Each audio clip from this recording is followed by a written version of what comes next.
Olá, eu sou Cláudio Bergamo, psicólogo, psicoterapeuta.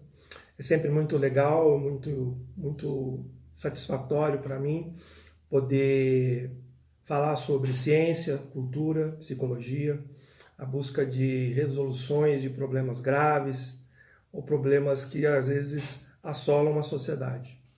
Hoje nós vamos falar basicamente sobre síndrome de acumuladores. Quem já não conheceu alguém que guarda objetos e começa guardando e vai guardando até que aquilo se avoluma de tal forma que a pessoa não se dá conta de que acumulou, né? A síndrome de acumuladores é conhecida como síndrome de Diógenes. Ela está diretamente relacionada, pelo menos historicamente, ao filósofo grego Diógenes de Sinope, 400 anos antes de Cristo, que era digamos assim, um transgressor de tabus, né? Pensava que as coisas deveriam ser diferentes e colocava em si as suas próprias demandas pessoais e emocionais, além de filosóficas também. Uma das questões que a gente pode abordar são as causas da síndrome de acumuladores. Uma delas é a ansiedade, tendências à depressão, dificuldades em desfazer-se de objetos e bens materiais, né? Causas como angústias, perdas, né? Sempre alguém perde alguma coisa. Perde um parente, perde um animal, né? Perde um trabalho. De alguma forma, de alguma maneira, a pessoa ela se dá conta de que ficou sozinha. E essa solidão pode ser um motivo de compensação na compra de materiais, né? Objetos em si. Muitas vezes, perdas irreparáveis, né? Familiares, acidentes, parentes muito próximos, né? E existe em nós um mecanismo de defesa e de compensação muito grande. E a gente busca compensar aquilo de alguma forma, né? Um apego à vida, né? Às suas coisas pessoais, mas pode chegar a um ponto de insalubridade, né? Quer dizer, onde a pessoa já coleciona animais, objetos, a falta de higiene, né? Quer dizer, a transgressão não é só contra a sociedade, de certa forma, mas é uma transgressão contra os seus próprios sentimentos, né? E o que fazer?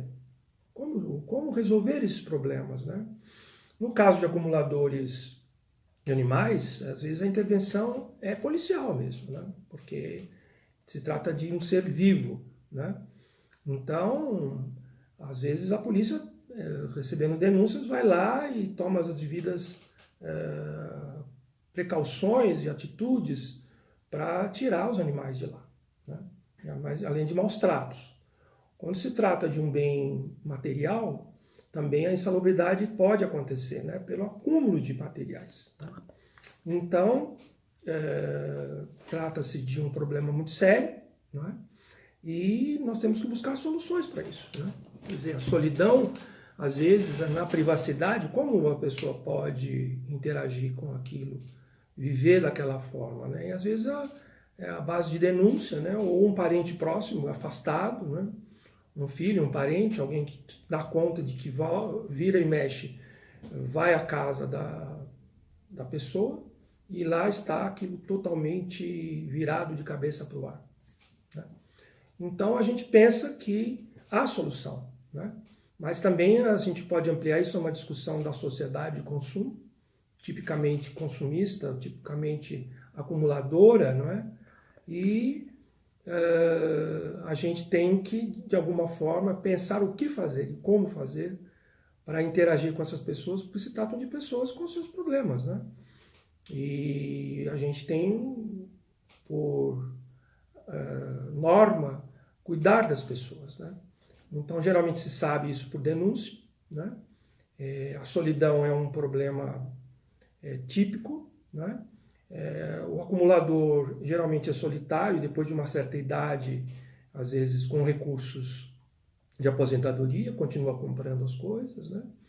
E hoje se vê com os programas e nas redes sociais mostrando como se pode interferir, se pode interagir diante desses casos bem graves de acumuladores. Nos Estados Unidos, tem psicólogos especializados nesta tarefa, de mobilizar, sensibilizar de alguma forma e fazer com que a pessoa se conscientize. Então, em muitos casos, a pessoa passa a ter realmente uma conscientização bem grande daquilo que vem realizando, né?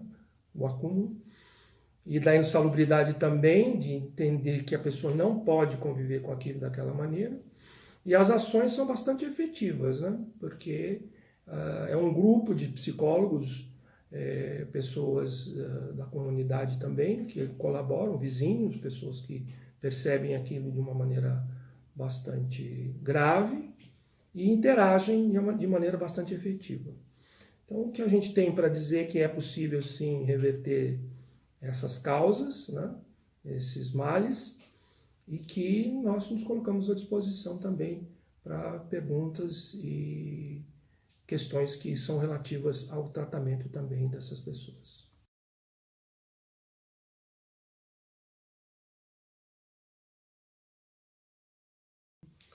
Então, a pergunta é muito boa, porque o acumulador geralmente está restrito ao seu ambiente privado. Então, quem toma consciência de que realmente essa pessoa está começando a guardar as coisas, está começando a acumular objetos? Ela mesma, né? Mas a acumulação ela vai se transformando num transtorno mental, né?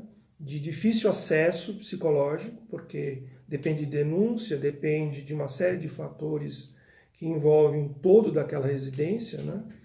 E geralmente a intervenção ela vem de fora, né? Como eu havia dito, familiares, parentes, amigos, pessoas da convivência que ao adentrarem aquela casa percebem alguma coisa de anormal. Então é evidente que com muita cautela que se inicia um processo de abordagem psicológica com essas pessoas, né? Então, se não há uma interferência externa, dificilmente vai se saber o que acontece, a não ser que a pessoa se dê conta, ou pelo menos se dê conta muito antes de ser um acumulador compulsivo. Porque isso depende das perdas, depende muito das questões emocionais que envolveram a vida daquela pessoa em especial, né? Pessoas solitárias, pessoas compulsivas, geralmente são solitárias, né? Tem vida própria e não há um mecanismo que diga não compre, não faça, porque não é bem assim, né? Então, eu acho que é um diálogo público, né? Alguma coisa em que a sociedade como um todo esteja atenta na convivência, no processo de convivência, à questão particular daquele indivíduo, né? É mais ou menos isso. E difícil também, a partir do momento em que se adentra e se interage com aquela pessoa no meio do lar, né, no meio físico, já se tem uma possibilidade de intervenção psicológica, sem dúvida, com a pessoa, que já é uma tarefa bastante difícil.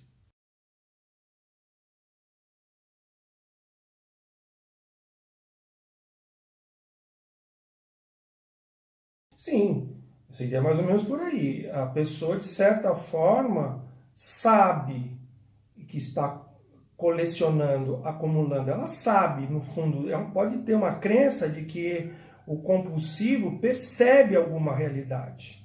Então, se ela percebe alguma realidade, na interação, como eu disse, a gente pode, de certa forma, abrir, digamos assim, tentar lidar com esses mecanismos de defesa, porque a pessoa se sente invadida, né? Se sente assediada de alguma forma, porque o objeto é dela. Os objetos pertencem a ela, e não a quem está interagindo. Diz, isso aqui não é importante para você, ou isso aqui é importante. Ela é que sabe, não é, da importância, seja no acúmulo de objetos, animais, não é? Quer dizer, geralmente está restrito a animais e objetos, não é? De alguma forma, mas, como eu disse, a interação e a percepção faz com que a pessoa clarifique digamos, aquele colecionismo, digamos, porque passa a ser quase uma coleção de objetos, né?